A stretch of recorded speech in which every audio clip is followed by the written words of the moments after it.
Olá, meu nome é Matheus e hoje eu vou apresentar sobre a relatividade especial. Os conteúdos que eu vou abordar são espaço e tempo na concepção newtoniana, os postulados de Einstein, a simultaneidade correspondente à relatividade, as equações da dilatação do tempo e com a ajuda delas eu vou derivar as equações da contração do comprimento. Os objetivos que eu quero atingir são derivar as equações da relatividade especial, observar a ciência não como um dogma, mas sim como um construto humano, a relatividade especial e um pouco na cultura, relatividade especial e um pouco da história, conteúdo dentro do cotidiano e algumas questões.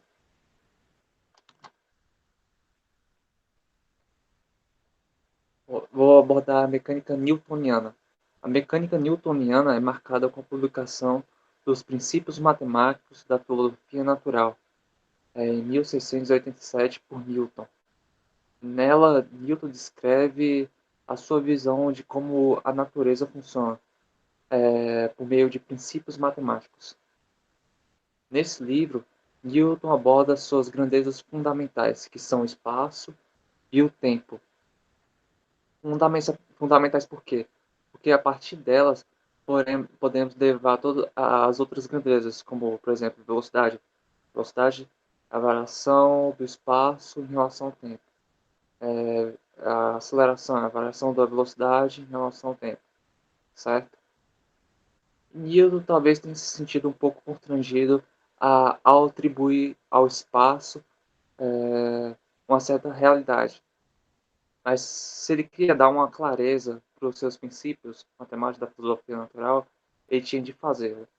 E ao fazê-lo, ele definiu o espaço como sendo absoluto, homogêneo, isotrópico e euclidiano. O que isso quer dizer? O que é o espaço absoluto para Newton? O espaço absoluto para Newton, ele considerava o espaço intrínseco à natureza. Não dependia do observador, tampouco do objeto observado. Ou seja, espaço para Newton era como se fosse um palco no qual os acontecimentos físicos ocorriam. Homogêneo quer dizer que a medida de uma régua em um certo lugar seria a mesma do que essa mesma régua medida em qualquer outro lugar. Isotrópico quer dizer que não importa em qual direção você meça a régua. E euclidiano tem a ver com os elementos de Euclides. Newton baseou sua obra muito nos elementos de Euclides. E ser euclidiano é referenciar um postulado desse livro, que diz que a menor distância entre dois pontos é uma linha reta. Caso esse postulado se sustente nos elementos de Euclides, dentro da geometria abordada, dizemos que é euclidiano. Caso não, dizemos que são outras geometrias, as geometrias não euclidianas. Mas elas não vão ser abordadas aqui. Então, a obra de Newton segue esse postulado, certo? Dos elementos de Euclides. E tempo para Newton era absoluto também. Quer dizer que ele era intrínseco à natureza. Não dependia do observador, tampouco do objeto observado.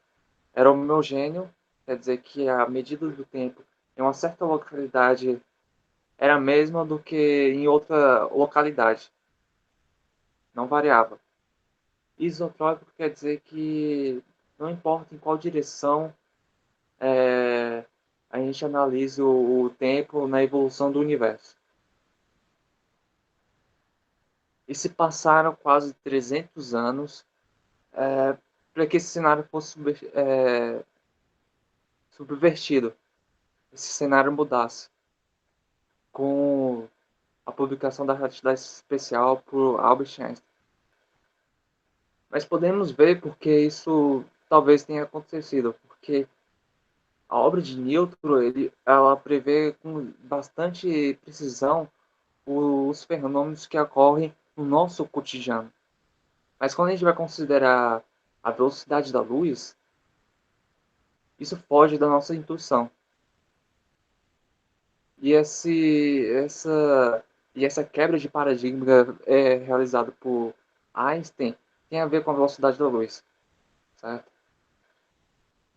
Vamos para abordar mais sobre isso. Então, os postulados que fundamentam a obra de Einstein são dois, né? As leis da física têm a mesma forma para todos os referenciais inerciais. Esse é o primeiro postulado. O que ele quer dizer?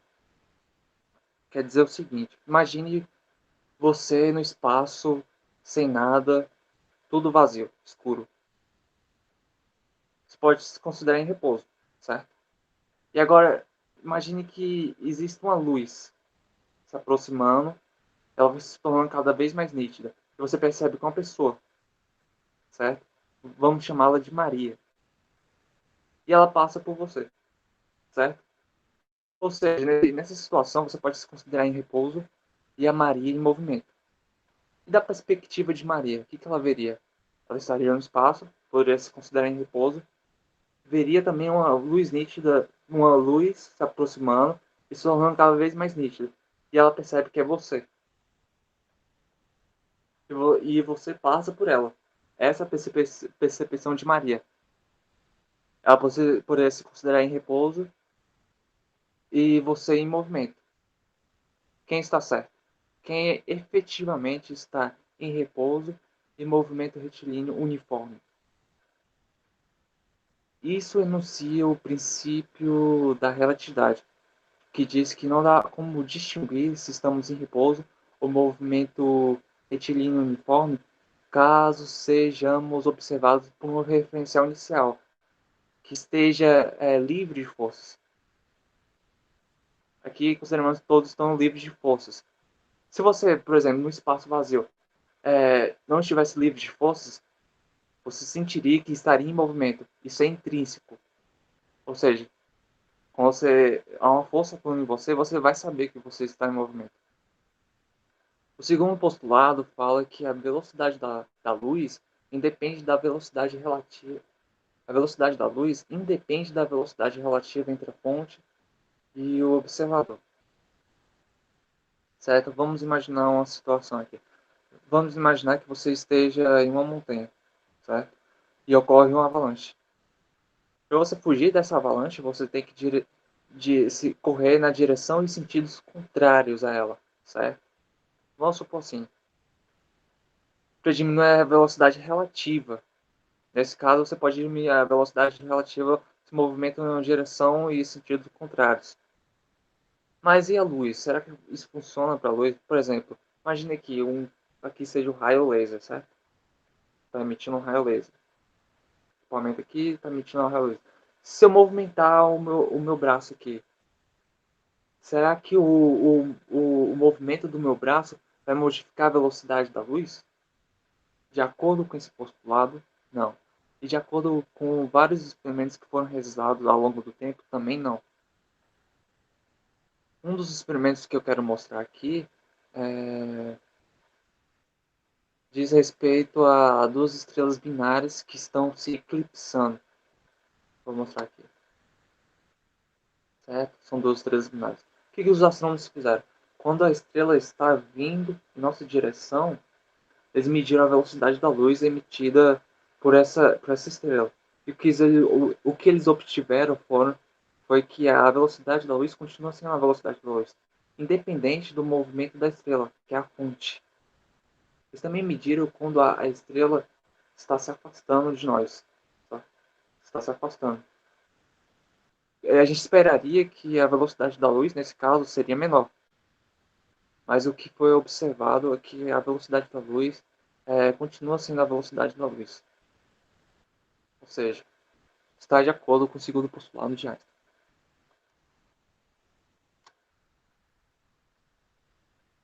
Então, eu darei uma breve definição do que é simultaneidade e relatividade da simultaneidade. Vamos imaginar aqui um observador em M, certo? O observador está aqui em M. E A e B sejam dois eventos. E, e M esteja aqui distante a e B. O que quer dizer? A distância A m é igual à distância mb, certo? Então, o observador aqui emite duas luzes no mesmo instante. Essas luzes vão percorrer o mesmo espaço ao mesmo tempo e chegarão no evento A e B, certo? Vão ser refletidas. E quando forem refletidas, a luz vai percorrer novamente essa distância igual. E quando chegar nesse observador, se esse observador perceber essas duas luzes de forma simultânea, ó, se as luzes chegar nesse observador ao mesmo tempo, ele perceber de forma simultânea, quer dizer que o evento ocorreu ao mesmo tempo, certo? Ou seja, a luz chegou aqui, a luz saiu de A e de B, e se chegou no observador M e ele percebeu elas no mesmo instante, dizendo que o evento ocorreu de forma simultânea. Agora, se imaginarmos um outro referencial no qual há outro observador, como ele perceberia esse evento?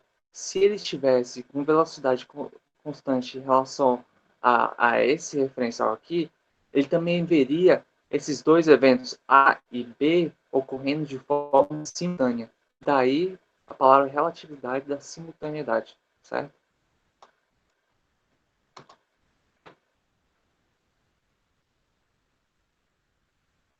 Ok. Vamos tratar agora do relógio de luz. É um relógio pouco usual, mas ele vai ser útil nas nossas considerações por ser bastante. Qualquer conclusão que eu tirar do relógio de luz pode ser aplicada a qualquer relógio, certo? Então vamos imaginar aqui uma fonte F de luz, raio laser, vai sair dessa fonte. E quando sair dessa fonte, o osciloscópio, que é esse equipamento aqui, que tem essa cara aqui, vai marcar um pico, certo? Então a luz vai percorrer uma distância d, velocidade da luz, vai bater no espelho, vai voltar, percorrer novamente a distância d, e quando chegar na fonte, o osciloscópio vai marcar novamente um pico. Então a variação do tempo está compreendida entre o pico inicial e o pico final. Como que a gente obtém a variação do tempo? É só lembrar lá da fórmula da velocidade. A fórmula da velocidade é igual à variação do espaço sobre a variação do tempo. Multiplique ambos os lados pela variação do tempo, que vai cancelar, que vai ficar a variação do tempo, e ambos os lados pela velocidade, que vai cancelar, e aqui embaixo a gente vai ter a velocidade, como aqui. Como a luz percorreu a distância d para ir e a distância d para voltar, então a variação do espaço vai ser 2d.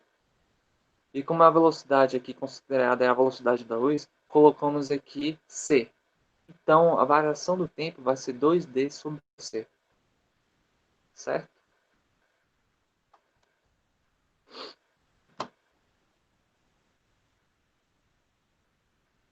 Vamos analisar esse relógio de luz mais dinâmico. Ele é o mesmo relógio de luz considerado anteriormente, aqui são os espelhos, certo? Aqui é outro espelho. Aqui vai marcar o cronômetro. E vamos supor que o raio de luz acabou de sair, certo? E a distância entre esses dois espelhos seja de 150 mil quilômetros. Por que 150 mil quilômetros? Vamos considerar aqui. Eu só utilizar aquela fórmula lá que a gente acabou de utilizar. Variação do tempo vai ser 2 vezes 150 mil quilômetros.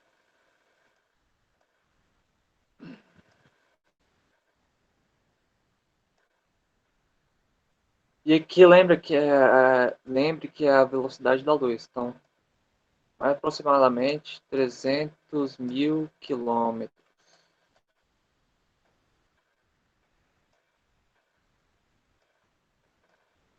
por segundo,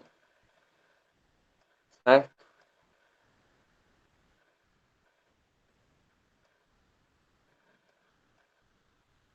Então, 2 vezes 150 mil quilômetros vai ser igual a 300 mil quilômetros. Então, cancela isso com isso, tá? Só multiplicar essas grandezas aqui pelo inverso aqui, ó. Vai ficar assim.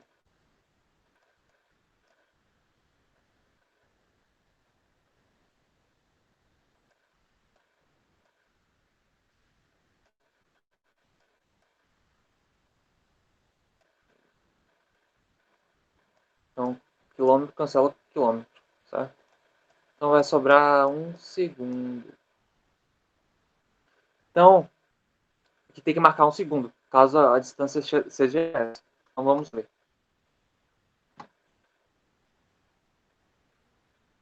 Bateu. Marcou 1 segundo. Completou outro ciclo, marcou outro segundo. Então é assim como funciona o relógio de luz, certo? Então vamos considerar, agora vamos derivar a dilatação, a equação aqui da dilatação temporal. Vamos considerar esse referencial R aqui, certo? Que esteja em repouso. Esse referencial R', no qual há um observador dentro de uma cabine, e dentro dessa cabine também há aquele relógio de luz que a gente também considerou. E que essa cabine esteja em movimento, com a velocidade U, certo?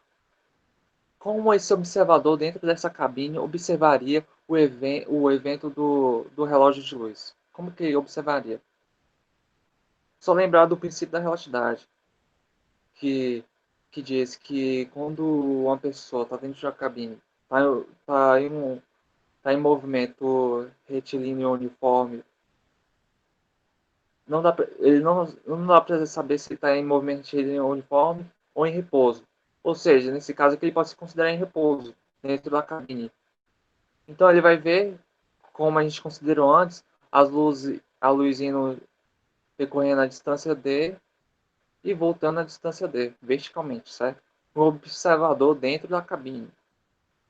Agora, o observador que esteja fora observando um evento, R, a cabine se movimentando, a luz vai sair, só que ela não vai bater aqui, como ocorreu aqui.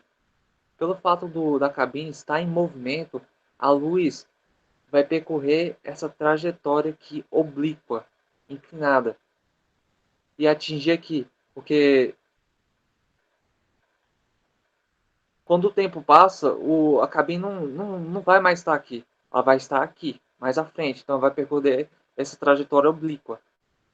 E quando bater aqui no espelho, não vai vir para cá, porque ainda continua em movimento. Pelo fato de continuar em movimento, vai realizar novamente a trajetória oblíqua e vai atingir aqui. Então a distância percorrida por essa cabine vai ser essa daqui, em termos da velocidade da cabine e da variação do tempo. Por quê? Por que isso? Simples aqui, ó. U, o U é delta x, que é a velocidade, né? Delta x sobre delta t. Né? Aí eu multiplico o delta t aqui, o que a gente tem? Tem um delta x, que é a variação do espaço que essa cabine se movimentou. E aqui é o espaço, é esse espaço aqui percorrido pela luz, certo? É só lembrar daquela fórmula que a gente deduziu, delta t é 2D sobre C. Então vai ficar D é igual a C vezes delta t sobre 2, certo? Que a gente pode observar aqui agora, certo? A gente pode observar que aqui forma um triângulo retângulo. Aqui forma um triângulo retângulo. E para um triângulo retângulo, o que vale? Vale o teorema de Pitágoras, certo? Então, o quadrado da hipotenusa é a soma do quadrado dos catetos. Então, esse cateto vai ter esse valor aqui, então quadrado da hipotenusa, certo? É igual à soma do quadrado desse cateto aqui, que é a distância d, certo? K2. E esse cateto aqui é o quê? Esse cateto aqui é essa distância dividido por 2. Tá aqui, certo? Então, aplicamos o teorema de Pitágoras e seguimos essa álgebra aqui. Vou deixar como atividade. E seguimos essa álgebra aqui. Mas o importante é notar é quando chegamos aqui, ó. Quando chegamos aqui, o que é 2D sobre C? 2D sobre C, lembre que o observador está aqui no referencial R', certo? O observador está aqui, não dá como distribuir se ele está em repouso ou movimento retilíneo uniforme. Então ele vai ver o tempo que ele vai marcar para a ida e volta desse relógio aqui vai ser 2D sobre C. Ou seja, o tempo que o observador marca no referencial R' vai ser esse daqui, delta T'. Aqui, ó, esse daqui. Ixi, ó, vocês nem viram o que eu tava falando. Então, esse 2D aqui, eu tava falando desse 2D. Certo? Esse 2D aqui, ele vai ser delta T'. Quando a gente considera que esse referencial R' aqui. Porque o observador, ele não dá para saber se ele está em repouso ou movimento retilíneo uniforme, certo? E é onde a gente chega nessa famosa equação aqui, ó. A gente pode chamar essa raiz aqui do inverso do gama. Aí o inverso vem e passa multiplicando aqui, como esse caso aqui, ó. O que a gente pode observar aqui? Quando a velocidade da cabine está dentro do nosso cotidiano, é uma velocidade razoável, não é muito grande, a velocidade comparável a ela vai ser muito maior. E esse termo aqui vai ser praticamente zero. Então, só um minuto. 0 menos 1 menos 0 vai ser 1 menos 0 vai ser 1. 1 menos 0 vai ser 1. E a raiz de 1 vai ser 1. Então, a gente volta mais ou menos para o caso clássico. Mas quando a velocidade U é considerável, é alta, esse fator gama aqui ele aumenta. Ou seja, gama pode ser igual ou maior do que 1. E quando ele for maior do que 1, para um ΔT constante, Δ'L tem que diminuir. Quanto maior, quanto maior, quanto maior gama, menor ΔT'. Para um ΔT constante. Ou seja, a gente conclui aqui que o tempo passa mais devagar para uma velocidade aqui que seja alta. Ou seja, o tempo não é absoluto, não é homogêneo como considerou Newton. E isso foi uma quebra enorme de paradigma. Continuemos nas nossas considerações. Aqui tem uma réplica daquela imagem que eu estava considerando, só que um pouquinho diferente, né? Aqui vai ser mais dinâmico. Aqui mostra um pouco que os raios de luz eles saem ao mesmo tempo e a distância seja 150 mil quilômetros, como a gente fez anteriormente, certo? Aqui é o cronômetro. Esse relógio, esse relógio aqui de luz, ele vai ficar em repouso e esse aqui vai estar em movimento. Okay? Então vamos ver o que acontece.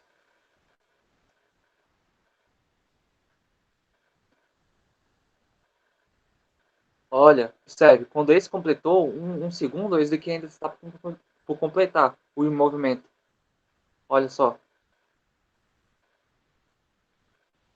O que é essencial aqui a se observar? O que é essencial a se observar aqui?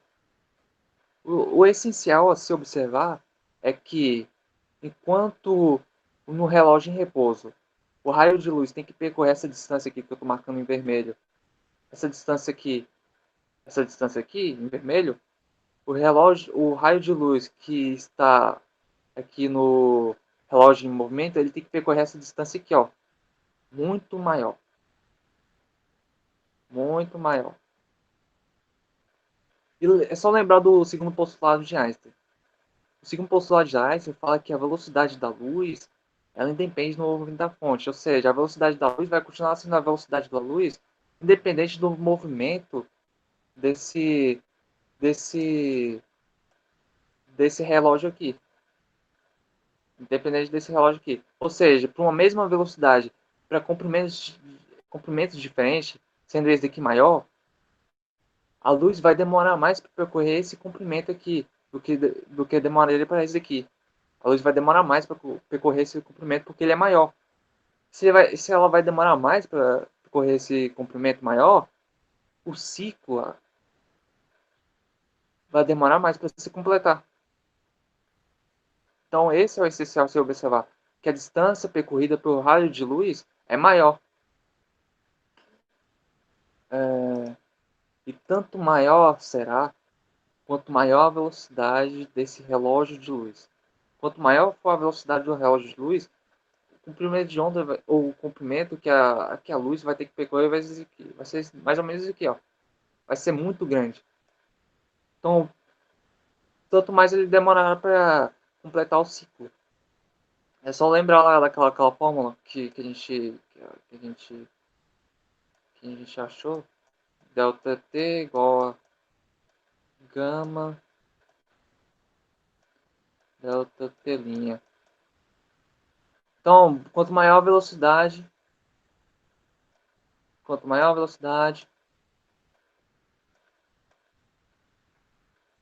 mais, mais, mais devagar vai passar o tempo, certo?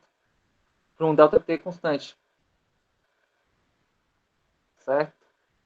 Sabe o que é interessante? Quanto maior for isso aqui, o gama, quanto maior for o gama, menor tem que ser o delta T'. E para a velocidade da luz? De que vai, vai tendendo para o infinito. E o delta T' vai tendendo para zero. Ou seja, é onde a gente conclui que o tempo não passa por um raio de luz, por um fóton de luz. Ou seja, um fóton de luz é o mesmo lá do início do Big Bang. Ele não envelhece, um fóton de luz. Certo? Certo? Vamos continuar. Então, aqui já pode derivar a contração do comprimento. Tá bom.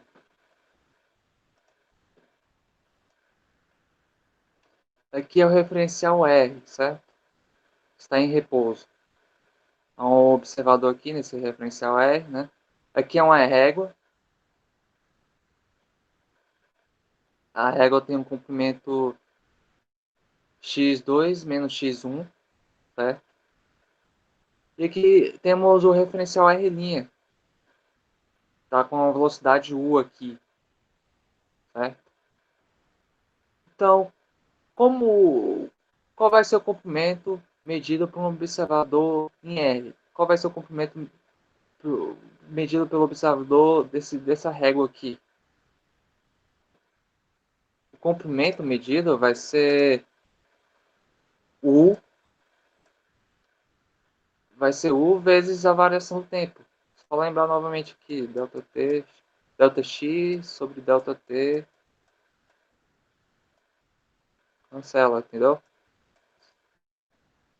Delta x aqui, ó, entendeu? Então esse L0 aqui é o comprimento medido pelo observador em R. E para o observador em R', o que ele vai medir?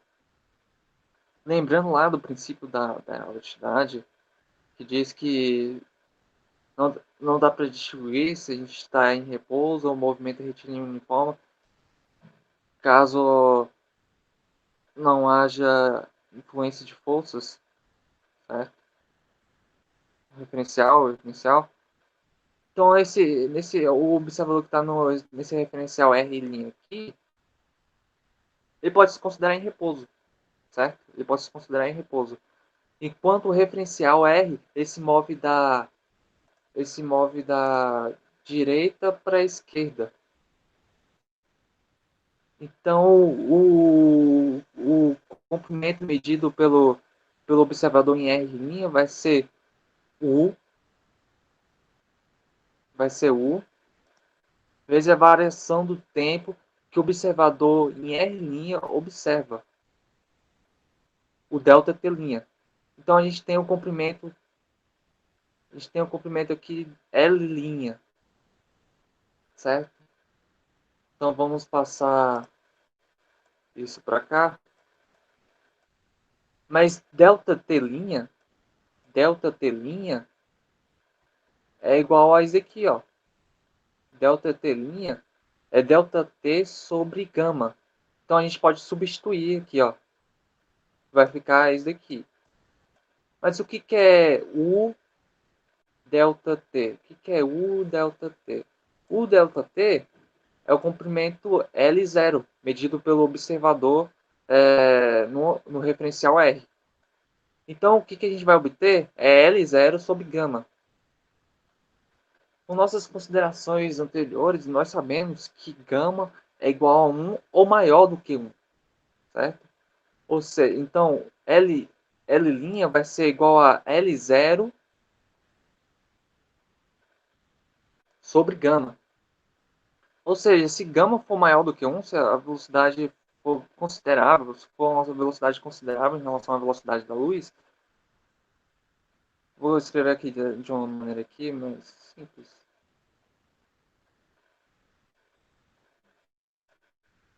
Mas acho que é mais fácil de ver, né? Tá bom. Se a velocidade for considerável, a velocidade da luz, então, portanto, o gama vai ser considerável, então L' vai ter que ser menor para um L0 constante, entendeu? Vai ser menor. Ou seja, aqui a gente conclui que o comprimento medido por um observador em R' vai ser menor. Isso é contrário a Newton. Newton dizia que o espaço era absoluto, homogêneo. E aqui vemos que não, que o espaço não é absoluto. Ele é relativo. Certo? O espaço é ativo. Novamente uma quebra de paradigma. Então vamos prosseguir.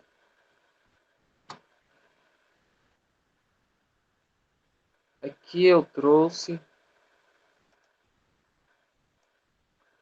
uma pequena aplicação. Porque para que a relatividade, onde a gente pode ver a relatividade especial dentro do cotidiano? A gente pode ver a relatividade especial dentro do cotidiano nos GPS. Sem a relatividade especial, é muito difícil. Seria difícil existir GPS. Aqui são os satélites. Pelo fato de os satélites estarem se movimentando, né? Certo? Aqui, se a gente utilizar aquele gama lá que a gente considerou, a gente vai perceber que o tempo perdido em 24 horas vai ser de 7 nanosegundos, certo? vai ser de 7 nanosegundos. E quando a gente considera isso, no GPS, a distância perdida é muito alta. A distância perdida é em quilômetros. Vocês perceberam aqui que a setinha estava bem aqui, ela deu um pulo para cá. Então, a distância perdida é muito grande. Então, seria praticamente impossível, sem relatividade especial, o GPS. É, isso. Porque essa, tem que ficar corrigindo a dilatação do tempo. Aqui eu trouxe uma pintura chamada Persistência da Memória, de Salvador Dalí, que ele fez em 1931. Nela, Salvador Dalí expõe relógios derretidos, é, coisas derretidas. E ele se inspirou para fazer essa obra. Era um dia muito quente, ele estava com dor de cabeça e a mulher dele tinha ido para o teatro. Ele ficou, acho que foi 2 horas, então não me lembro muito bem. Mas ele se inspirou nesse quadro para fazer ele se inspirou em um queijo derretido. Mas as pessoas frequentemente perguntavam para ele o que havia inspirado. Mais especificamente, eles geralmente perguntavam se ele havia se inspirado na relatividade especial, porque isso remete muito à relatividade especial. Aqui, relógios derretidos, ou seja, a relatividade especial estava tão inserida na visão de mundo das pessoas, que elas começaram a ver coisas dentro de onde o próprio inventor não havia se baseado. Ou seja, como a visão de mundo das pessoas é modificada com a ciência. Né? Então, agora a gente vai passar para resoluções de algumas questões aqui. Um astronauta é colocado a bordo de uma espaçonave e enviado para uma estação espacial a uma velocidade constante de 80% da velocidade da luz. Tá bom, bora imaginar aqui, qual o desenho? Aqui é a Terra, tá? Ele é colocado a bordo de uma espaçonave. Mas aqui é uma espaçonave. E a velocidade dessa espaçonave é de 0,8 vezes a velocidade da luz. No referencial dessa espaçonave, o tempo transcorrido entre o lançamento e a chegada à estação foi de 18 meses. Eu esqueci de. Esse aqui é a estação espacial, certo? Estação espacial. Então, o tempo transcorrido, então delta T', porque o tempo transcorrido é no referencial da espaçonave. Então é delta T', porque a espaçonave está em movimento. Então delta T',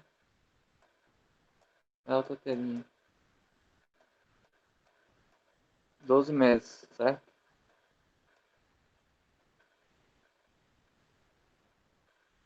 Qual o tempo transcorrido no referencial da Terra em meses? A Terra aqui a gente pode considerar como sendo parada, certo? Então é só utilizar a fórmula delta T é delta T' sobre raiz de 1 menos a velocidade ao quadrado. Qual é a velocidade? A velocidade é 0,8 vezes c. Tudo isso ao quadrado. Dividido por c ao quadrado. Eu substituir aqui embaixo, não substituir aqui em cima. Tá bom. 12. O delta T' é 12 meses. Então vai ficar raiz de 1 menos zero raiz quadrada. O quadrado de 0,8 é 0,64 vezes c ao quadrado dividido por c ao quadrado. Que o celular tá me atrapalhando aqui. Tô conseguindo ver. Vou botar aqui mais para baixo. Certo. Aí. Corta com a. Corta a velocidade da luz ao quadrado. Então a gente tem 12 sobre 1 menos 64. 0,64.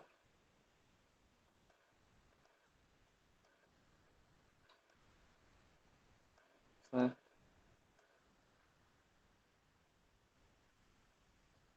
1 menos 0,64 é igual a 0,36.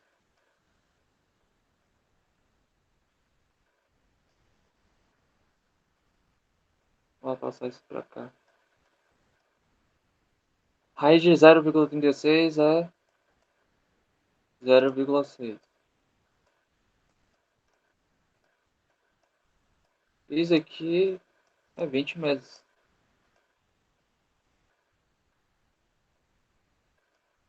Certinho? Então, o tempo no referencial da Terra se passou 20 meses. 20 meses é maior do que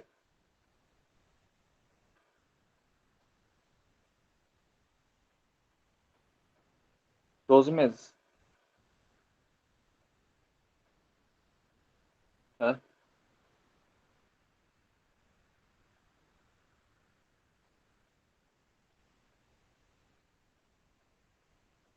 Raios cósmicos são partículas que bombardeiam continuamente a Terra. Eles são compostos principalmente de partículas alfa, prótons e neutrinos. Um neutrino vindo do espaço, tá bom, vamos desenhar um neutrino aqui. Se desloca em relação à Terra, tá bom, a Terra está aqui. Com velocidade da luz. Então, neutrino está com velocidade da luz, está com tudo. Igual a C, né? Para um foguete que se desloca com a velocidade v em relação à Terra, então temos um foguete aqui, está com a velocidade v aqui em relação à Terra. Em direção ao neutrino, essa partícula terá a velocidade igual a. Então, qual vai ser a velocidade desse neutrino que está com a velocidade da luz? Esse neutrino aqui. Qual vai ser a velocidade desse neutrino em relação ao foguete? É só lembrar lá do segundo postulado, né, que a gente aprendeu. Que a velocidade da luz depende do movimento da fonte e do observador. A velocidade da luz vai continuar sendo a velocidade da luz. Então aqui a alternativa correta é a C, certo?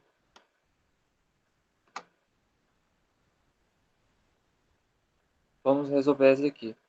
De acordo com a teoria da relatividade, quando o objeto se move através do espaço-tempo com velocidade da ordem da velocidade da luz, as medidas de espaço-tempo sofrem alterações. A expressão da contração espacial é dada por quem já conhece. Só está escrito de maneira um pouco diferente. Em que vê a velocidade relativa entre o objeto observado e o observador.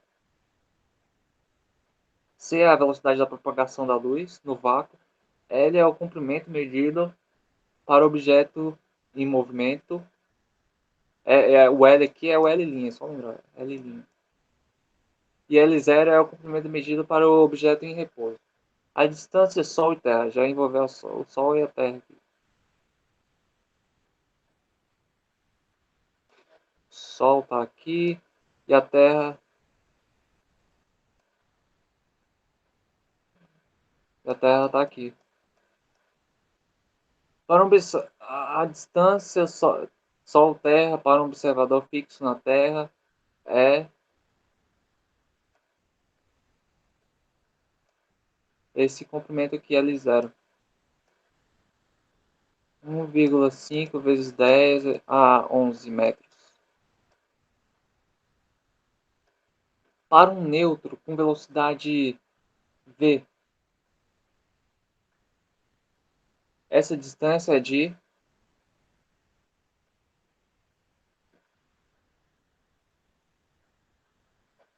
Então a gente tem um observador aqui na Terra, certo? E ele vê, ele está em repouso, o bloco está em repouso, ele vê essa distância aqui. E para um neutro, tá? Um neutro está aqui, ó, entendeu?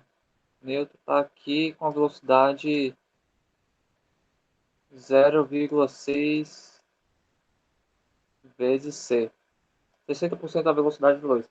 A distância, é só lembrar lá do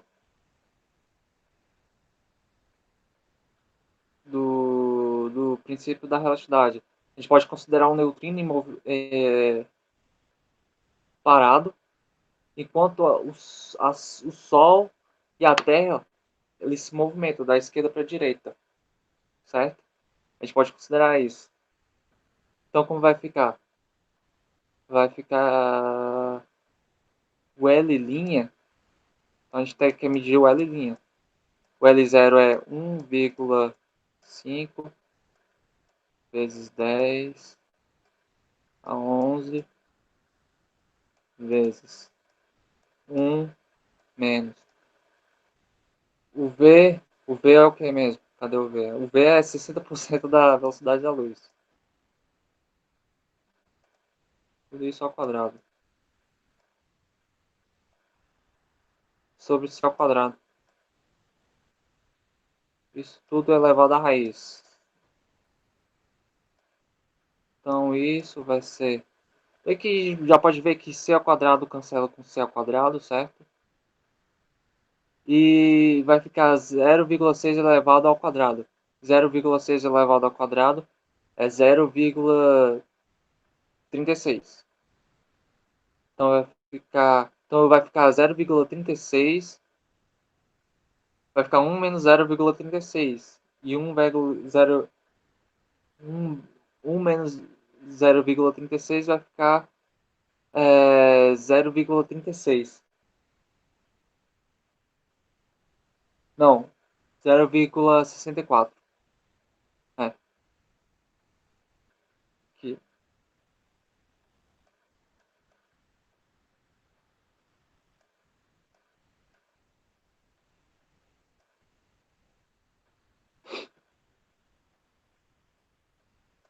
0,64. Isso, a raiz. A raiz de 0,64 é...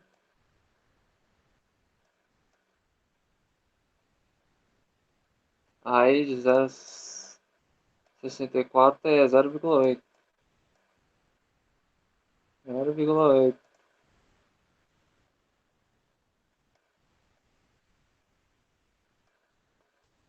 Tá bom. 0,8 mesmo, né? É 0,8. E se a gente multiplicar na calculadora 1,5 vezes 0,8, vai dar 1,2 vezes 10 a 11 metros. Então, o que que isso aqui se aproxima? Isso aqui é a D. Então, a resposta é a D. Pronto. É a D.